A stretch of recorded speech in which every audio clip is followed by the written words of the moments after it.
ओम नमः शिवाय।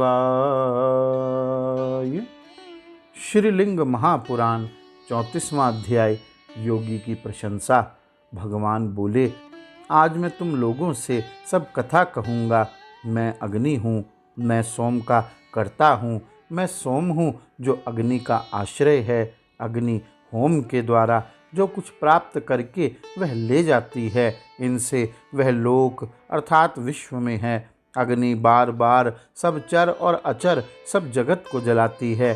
प्रत्येक वस्तु जल कर भस्म हो जाती है। जब वह उत्तम पवित्र भस्म हो जाती है तो भस्म से सोम को ऊर्जा मिलती है और उससे वह प्राणियों को ऊर्जावान बनाती है। वह जो कि अग्नि में कार्य अर्थात यज्ञ कृत्य करके आहुति करेगा, वह सब पापों से मुक्त होगा, क्योंकि भस्म की ऊर्जा मेरी ही ऊर्जा है। भस्मन शब्द भास से बना है, जिसका अर्थ है भासना अर्थात चमकना, या भू धातु से पहुँच वाला, भाव्यते या भक्ष खाना, भक्षति। सब पापों का भक्षण करने से इसको भस्म कहा जाता है। पितृगण ऊष्मा आदि पीते हैं, देवगण सोम पीते हैं। यह स्थावर और जंगम सब जगत अग्नि और सोम की प्रकृति है।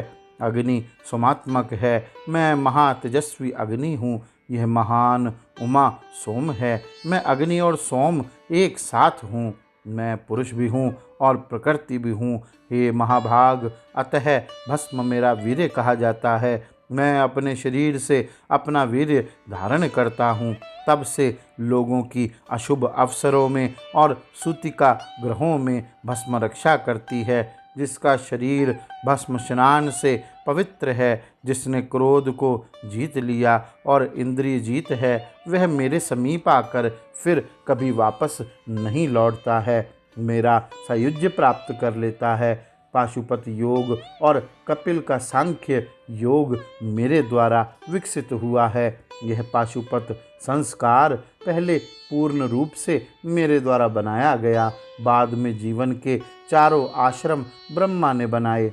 लज्जा, मोह और भय से युक्त यह सृष्टि मेरे द्वारा बनाई गई। देवता और मुनि तथा अन्य मानव शरीरधारी सभी नंगे पैदा हुए हैं। दुकूल अर्थात सिल्केन पोशाक पहने हुए यदि इंद्रियों से अजीत हैं तो वह नग्न ही हैं, लेकिन अगर उनकी ज्ञानेंद्रियां उनके नियंत्रण में हैं तो वे नंगे होते हुए भी अच्छी तरह ढके हुए हैं। इस तरह के मामले में वस्त्र कोई खास कारण नहीं समझा जाता।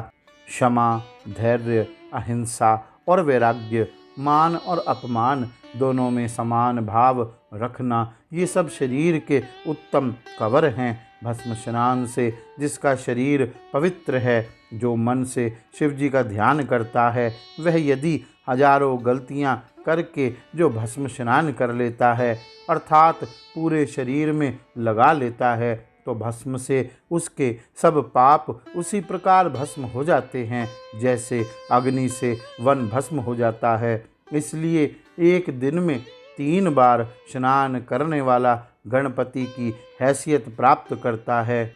जो यज्ञ करके पवित्र धर्म व्रतों को रख कर और महादेव को उनकी सुदृढ़ लीला के सद्भाव से भावित होकर महादेव का ध्यान करते हैं, वे उत्तर मार्ग से होकर अमरता को प्राप्त करते हैं। जो दक्षिण मार्ग से शमशान को प्राप्त होते हैं, वे 8 सिद्धियां अनिमा, गरिमा, लघिमा, प्राप्ति, कामावासयिता, प्राकम्य, ईशत्व, वशित्व और अंत में अमरत्व को प्राप्त करते हैं। इंद्र तथा अन्य देवता जो कामिक अर्थात सब इच्छाओं की आत्मानुभूति व्रत में स्थित हैं, वे सब परम ऐश्वर्य को प्राप्त करके सुविख्यात हुए हैं।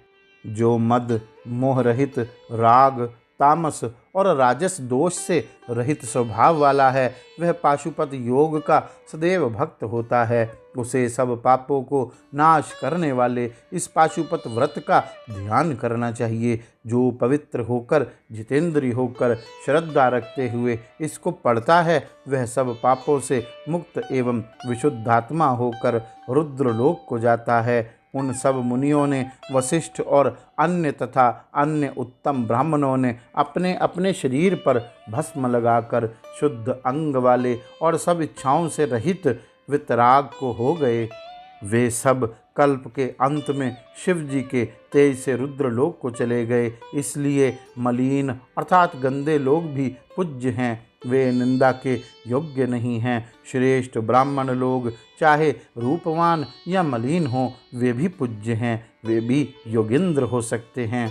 अधिक बकवास से क्या लाभ। श्रेष्ठ ब्राह्मण शिव जी के भक्तों की स्वयं शिव जी के समान सब प्रकार से सेवा करनी चाहिए। यहाँ तक कि उत्तम ब्राह्मण मलिन होते हुए भी शिव जी का भक्त हो सकता है और पाशुपत व्रत में दृढ़ता पूर्वक स्थिर रह सकता है। शिव जी की भक्ति से संसार में सब कुछ प्राप्त किया जा सकता है, जैसे कि दधीच देवताओं के देवता विष्णु को जीतकर विजयी हुए। इसलिए सब प्रकार के उन शिव भक्तों की जो जटाधारी या मुंडित सिर वाले हैं या नग्न हैं या अपने शरीर पर भस्म लपेटे हुए हैं, वे सब शिव जी के समान मन, कर्म और वाणी से सदा पूज्य हैं। गौरी शंकर भगवान की जय। ओम नमः शिवाय।